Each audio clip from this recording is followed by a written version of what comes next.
My hands shook as I balanced the HOA inspection clipboard outside Karen Mitchell's front door in Pleasant Valley Estates. The smell of fresh-cut grass from the community lawn I had mowed that morning filled the air. But suddenly it turned my stomach. Just seconds ago, I'd been walking the block with a forced smile, ready to deliver the monthly compliance report to our HOA president like the loyal assistant I'd become. Now I stood frozen, unable to knock. "She's nothing but a free servant," Karen's voice drifted through the slightly cracked door. The words landed like a slap. I had overheard her on the phone as I approached the porch. Normally, I would have rung the bell and entered right away with my weekly update. But something in her tone made me pause. Her voice sounded sharper, more alive than the weak whispers I'd endured for years. My heart hammered so loud I was sure the whole cul-de-sac could hear it. Who was she talking to? And why was she calling me a servant? I took a tiny step closer, careful not to let the HOA-mandated, approved gravel crunch under my sneakers. The clipboard felt like lead in my trembling hands. "You don't understand," Karen continued, her tone confident and mocking. "I've got the perfect setup here. She handles everything for me. Patrolling the neighborhood, writing fines, mowing common areas, even pushing my wheelchair to board meetings and helping me in and out of it. And she never complains. Not once in 7 years. 7 years. 7 long years since the accident at the annual HOA barbecue that supposedly crushed her spine.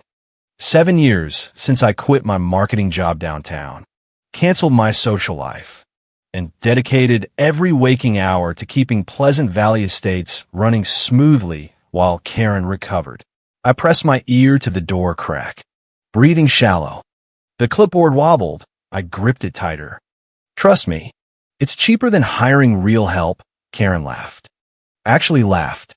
When was the last time I'd heard her laugh like that instead of her usual pathetic sigh? She works for free and actually thinks she's being a good neighbor. The world tilted. My chest tightened like the HOA's ridiculous 2-inch grass height rule was strangling me. This couldn't be real. But then I glimpsed through the gap what turned my blood to ice. Karen was standing up, not slumped in her motorized wheelchair like every single day for 7 years.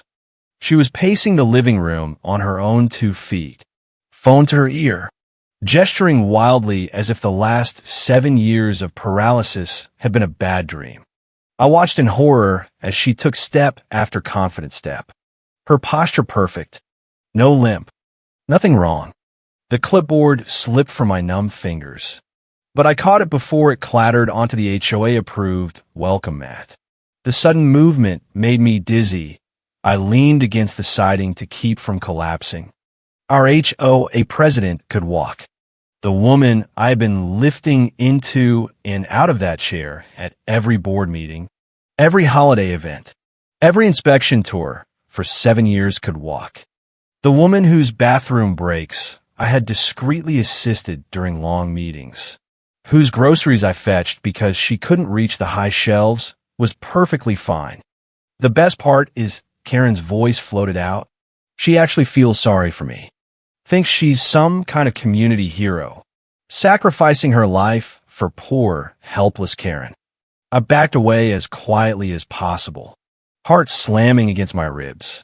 Each step back felt like trudging through the mud of the community retention pond we weren't allowed to drain. My mind spun. How long had this lie lasted? What else was she hiding? Somehow, I made it to my car without dropping the clipboard. I set it on the passenger seat and stared at the neatly typed violation notices I had prepared with so much care. The same reports I've been filing every Tuesday for 7 years because Karen said they were the only thing that kept the neighborhood respectable. I sank into the driver's seat, body shaking. 7 years of my life. 7 years believing I was supporting the woman who kept our HOA together after her terrible fall. How long had she been lying? And what else was buried under those perfectly manicured lawns? 7 years ago, my life looked completely different. I can barely remember that version of Emma Thompson now. the woman in power suits who closed big campaigns and had a corner office overlooking the city skyline. I had moved into Pleasant Valley Estates only 8 months earlier with my then husband, excited about the tight-knit community the HOA brochure promised. Karen had been president even then, running meetings like a benevolent dictator. We were all so happy at first. I worked downtown, volunteered for the welcome committee. Karen and I bonded over coffee, talking about neighborhood improvements. Every morning I'd wave to her as she power walked the sidewalks in her bright athletic gear. I remember that Tuesday like it was branded into my skull, even though I wish I could erase it. Karen kissed her husband goodbye at the HOA picnic just like any other day. She wore her official president polo and sensible shoes. Her clipboard was packed with the agenda I had helped prepare. "See you after the speeches. Emma," she called, flashing that polished smile that made everyone trust her. "I'll handle the ribbon cutting. Be careful on the stage," I replied, straightening her collar like the helpful neighbor I was. "Love the community spirit." Those are the last normal words we ever shared. At 2:30 that afternoon, my phone rang at work. The number looked official. "Is this Emma Thompson?" a woman's voice asked. "Yes, ma'am. This is City Hospital. Karen Mitchell has been in an accident. You need to come right away." The world stopped. My coworkers kept typing, but everything felt underwater. "What kind of accident?" I managed. "She fell from the temporary stage during the HOA event.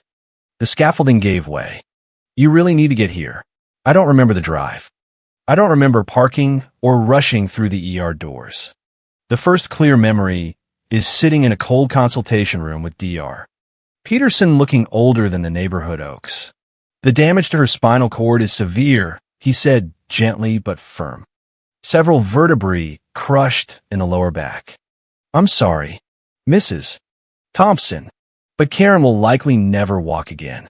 Never walk again. The words looped in my head. "Are you sure?" I asked. "Maybe therapy, I'm sorry.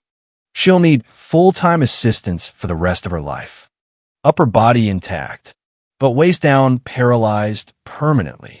When I finally saw Karen in her hospital bed, she looked fragile. Tubes everywhere, machines beeping. Her eyes stared at the ceiling.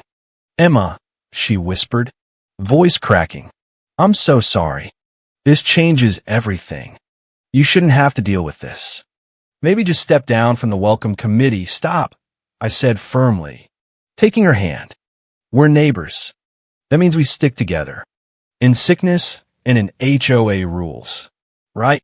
But Karen, I'll never run the neighborhood again. I can't even get to meetings by myself." "How can I ask you? You're not asking," I interrupted. I'm choosing to help. We'll figure this out together." That night, I made the biggest decision of my life. I called my boss and quit. I put my promotions on hold. I sold my nice car to help with Karen's medical bills the HOA insurance wouldn't fully cover. I thought I was saving the community. I thought I was being the perfect neighbor. I had no idea I was walking into a trap. My alarm went off at 5 a.m. every single morning. Not because I loved early HOA patrols, but because managing Karen's condition was like running a tiny dictatorship that never slept. First, I prepared her morning medications, 7 different pills timed exactly, washed down with specific water temperatures the doctor insisted prevented complications. Then came the hardest part, helping Karen out of bed and into her wheelchair. "Easy, Emma," she would sigh as I slid my arms under her. "You're being too rough again." I learned the perfect lift, supporting her dead weight without wrecking my own back. Karen weighed nearly 180 pounds, and moving her felt like hauling a bag of HOA-mandated fertilizer that kept shifting. Some mornings my spine screamed from the day before, but I'd look at her helpless face and remember she didn't choose the fall. We were both victims of that stupid stage collapse. After getting her settled, I helped her wash and dress. Karen had very specific preferences: soft elastic waist pants, button-up shirts for dignity, Not that blouse. The blue one. And button it all the way. Drafts trigger my spasms now. Breakfast was always the same. Scrambled eggs. Toast with exact butter amount. Coffee with 2 sugars. While she ate, I planned the day, grass inspections, violation letters, grocery runs because she couldn't reach the store shelves safely. The physical therapy sessions with Dr. Mitchell happened twice a week. He'd bring equipment and praise her impressive core strength for someone paralyzed this long. I beamed with pride, thinking my help was working. But looking back, I noticed odd glances between Karen and Dr. Mitchell. She seemed almost giddy during those sessions, joking in ways she never did with me. "You two make such a great team," I'd say. Dr. Mitchell would reply, "Some patients respond better to professionals," never meeting my eyes. Afternoons belonged to HOA enforcement. I patrolled alone, clipboard in hand, ticketing anyone whose lawn exceeded 1.75 inches, whose trash can peeked out on non-collection days, whose American flag flew past July 4th. Karen sat in her living room directing via phone calls that mysteriously ended when I walked in.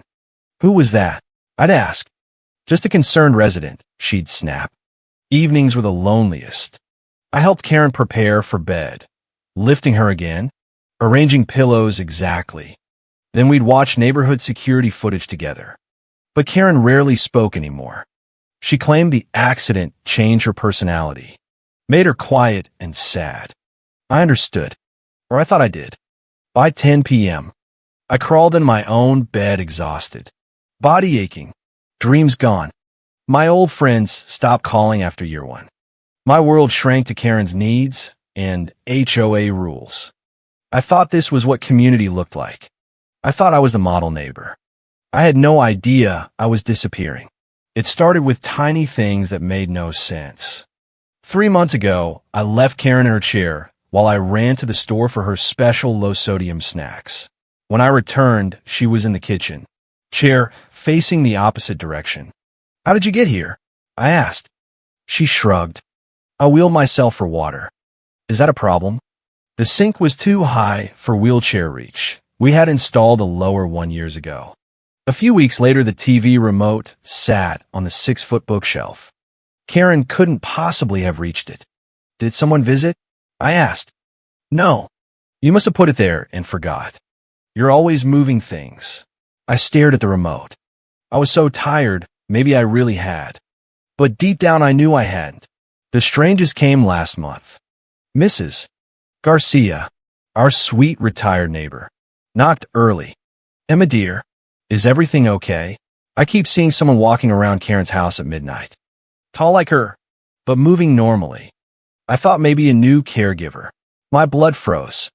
Walking? Karen couldn't. That night, I heard creaks downstairs. Around midnight, soft footsteps. I tiptoed to the stairs. Nothing. Next morning, muddy footprints too big for mine on the kitchen tile. "Karen, how did these get here?" Dr. Mitchell came for an extra session. He tracked mud, but I remember my evening perfectly. No visitor. Something was very wrong. I just didn't know how wrong yet. After overhearing Karen call me her free servant and seeing her walk, I knew I had to uncover the truth. But carefully, if she had lied for years, who knew what she'd do if caught? I decided to play normal while investigating in secret. The next morning, I brought Karen her breakfast with the same fake smile. "Good morning. How did you sleep?" "Fine. Though you need to adjust the thermostat again." "Too cold." I wanted to scream, but I nodded. "I'll check it." While she ate, I cleaned the guest room upstairs, really searching. Hidden behind old HOA minutes, I found bank statements I'd never seen. A secret account in Karen's name. Every month for 5 years. Disability support payments from HOA insurance. Over $2,000 deposited. Worse, regular $500 transfers to R. Mitchell. Rachel. Her sister. My hand shook. Not only was Karen collecting while faking paralysis, she was paying Rachel to help keep the lie alive. Deeper in the files, Printed emails from 2 years ago. Emma is getting suspicious about the phone calls, Karen wrote. Make sure you only call during her patrol times. Rachel replied coldly, don't worry. She's too trusting. Besides, she owes you after what her family did to Dad's old business. What? My family had zero connection to Karen's father. He died when she was a kid, long before I moved in. Rachel had been in on it from the start, convincing themselves I deserved this. I photographed everything, replaced the papers exactly. Over the next days, I noticed details I'd ignored. Whenever I announced grocery runs, Karen looked relieved, told me to take your time. I tested it. Thursday morning, I said I was heading to the store, parked around the corner, crept back. The living room was empty, wheelchair abandoned. I snuck to the basement window. There was Karen on a treadmill, sweating, running full speed. Next to it, weight bench, resistance bands, equipment I'd never seen. My president hadn't just fake paralysis. She'd been secretly training like an athlete while I mowed lawns and wrote fines in the blazing sun. I watched 10 more minutes, tears burning. Then I actually went shopping. When I returned, Karen was slumped in her chair, looking weak. How was the store? Dear. Fine, I said through clenched teeth. Inside, I was plotting. If Karen wanted games, I'd win. I spent 3 days planning the perfect exposure. I needed undeniable proof and witnesses. Mrs. Garcia was the only one I trusted. When I showed her the photos and told her everything, her face paled. Oh, Emma, I knew something felt off. But that woman has been using you like a slave. I need your help, I said. Catch her in the act. Anything, dear. Friday morning, I announced another grocery run. Mrs. Garcia waited around the corner. You sure? She asked as I slid into her car. I have to end this lie. We waited 30 minutes, then drove back. I called out cheerfully at the front door. Karen, forgot my wallet. Be right back. No answer. Wheelchair empty. We crept to the basement door. Treadmill humming below. Karen, I called louder. The machine stopped. Scrambling sounds. I'm coming down, I announced. Mrs. Garcia right behind. Phone recording. Emma, wait. Karen's voice panicked from below. Don't come down. I fell out of my chair. We reached the bottom. Karen lay dramatically on the floor in workout gear, sweat pouring, trying to look helpless. Please, I can't get up. Help me back to the chair. Stand up. Karen, I said calmly. Phone raised. I know you can. For a long moment, she stared, calculating. Mrs. Garcia stepped forward. I've seen you walking at night. Karen, Emma knows. We both know. Karen's mask shattered. The fake helplessness vanished, replaced by pure fury. She stood smoothly, brushing off her clothes. Fine. You want truth? Here it is. Yes, I can walk. Have been for over 3 years. My heart raced, but the recording kept rolling. 3 years, I whispered. That's right. 3 years watching you run around like my personal HOA slave, and you never questioned it. Pathetic. Mrs. Garcia gasped. How could you? Karen laughed bitterly. How? She owed me this. After everything I've been through, I deserve servants. Emma signed up the day she volunteered. But you lied about being paralyzed, I said, voice steady. So what? You'd have left me high and dry if you knew. This way I kept control and lived easy. Win-win. For who? Mrs. Garcia demanded. For me, Karen shrugged. Emma was getting too independent before. Big career, friends, life. Now she focuses on what matters, serving her president. The recording captured every word. I had proof. You're sick, I whispered. Karen smirked. I'm strategic. Big difference. That's when Rachel burst through the basement door carrying takeout bags. She froze, face draining of color. What's going on? The truth is out, I said, still filming. Your sister just admitted faking paralysis for 3 years. Rachel looked between us, stammering. Emma, I can explain. Explain stealing HOA funds? Explain the $500 monthly payoffs? Explain the lie about my family owing yours. Rachel's mouth opened then shut. She couldn't spin it. Karen stepped forward, truly furious now. Rachel, you were supposed to call first. I did, you didn't answer. Because I was exercising. Because Emma came home early and ruined everything. Mrs. Garcia moved between us. Enough. Emma, we're leaving and calling the police. Over the next 2 weeks, everything moved fast. I handed detectives my recordings, bank statements, photos of the secret gym. They arrested Karen for fraud. Turns out she pocketed over $120,000 in fake disability claims from HOA insurance and member dues. But the investigation uncovered more. Karen had been living a double life, sneaking out regularly, even dating a local landscaper for the past year. When police questioned him, he was stunned. She told me she was single, a retired fitness coach working from home. We hiked every weekend. She seemed so strong, a personal trainer, while I pushed her chair and mowed lawns. Rachel was charged as accomplice. In court, she cracked, sobbing. Karen convinced me Emma was planning to quit the HOA before the accident. Said she only stayed out of guilt and deserved to work off. I had never planned to leave. We were happy once. Karen had invented the whole backstory to justify enslaving me. The legal process took 6 months. Karen got 2 years in prison and ordered to repay every stolen dollar. Rachel received probation and community service. Ironic, since she'd never done any before. But the real victory wasn't the sentence. It was reclaiming my life. I moved out of my old house into a small apartment across town. Tiny compared to Pleasant Valley Estates. But every inch was mine. No rules dictating my welcome mat color or flag days. My old colleague Jessica from marketing called after the news broke. Emma, we have an opening. Not senior level, but a fresh start. I accepted immediately. On my first day back in 7 years, I wore a real business suit again. Staring in the mirror, I barely recognized the strong woman looking back. I had survived 7 years of lies, but I'd learned I was capable of so much more. As I walked into the new office building that morning, I smiled for the first time in years. My real life was just beginning. Wait, hold on. The story isn't over yet. Because even after the arrests, the neighborhood still buzzed with the kind of delicious gossip only an HOA scandal can produce. Pleasant Valley Estates had never seen drama like this.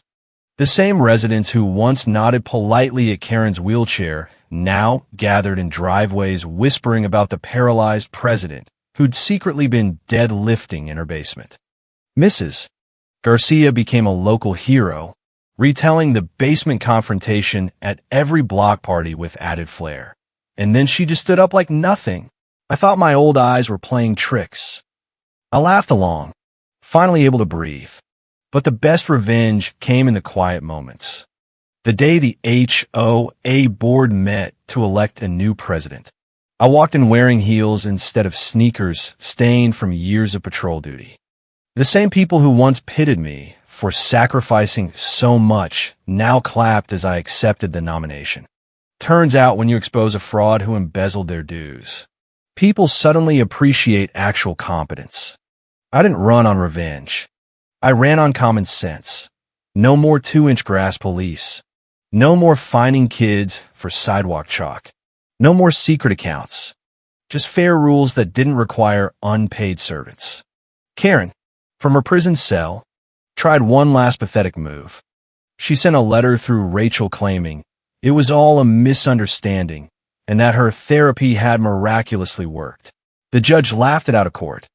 Rachel, doing her community service picking up trash along the very sidewalks I used to patrol, avoided eye contact whenever our paths crossed. Karma, as they say, has excellent enforcement. I started dating again, nothing serious, Just coffee with the divorced dad from 2 streets over who used to get fined for his holiday lights staying up until January 2nd. He joked, "Finally a president who lets us live." For the first time in 7 years, I had energy for my own dreams. I redecorated my apartment in colors Karen would have fined me for.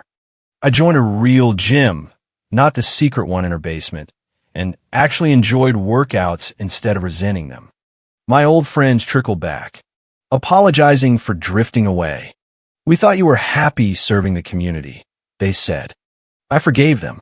I believed the same lie. The dark humor of it all still hits me at odd times.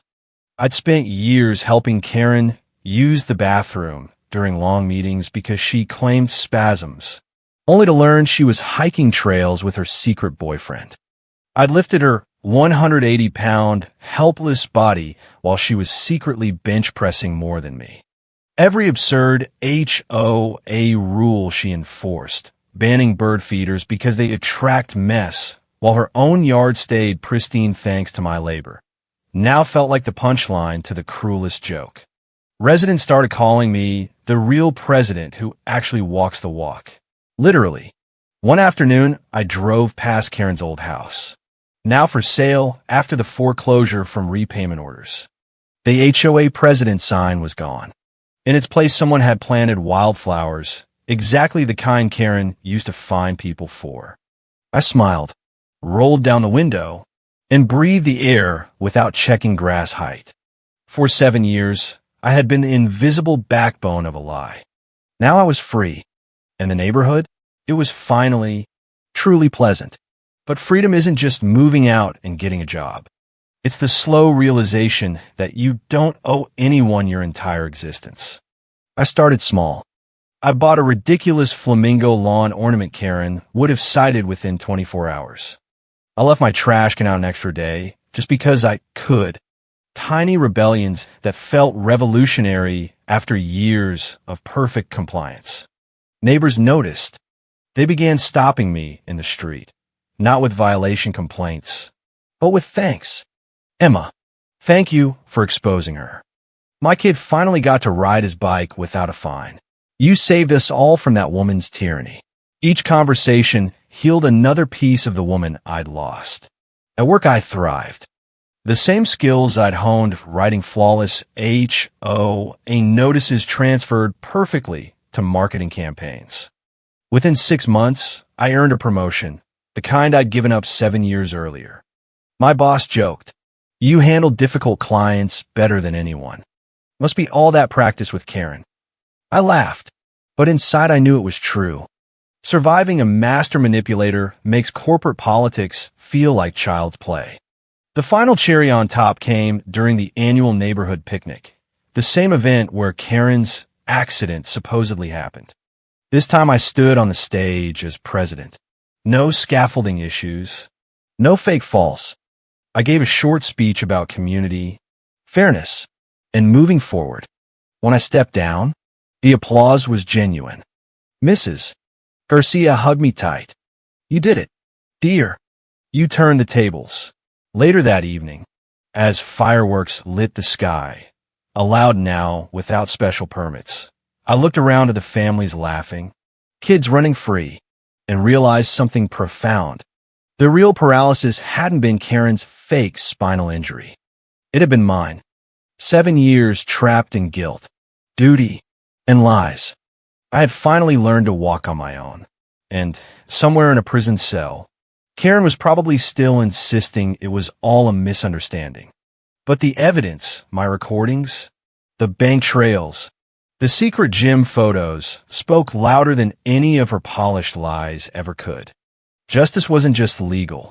It was the freedom I reclaimed, the life I rebuilt, and a neighborhood that finally breathed easy without its tyrant in a very expensive, very fake wheelchair. So if you ever find yourself in a homeowners association where the president suddenly needs help with everything while enforcing rules like a dictator, pause. Watch closely, because sometimes the most helpless person in the room is the one pulling every string.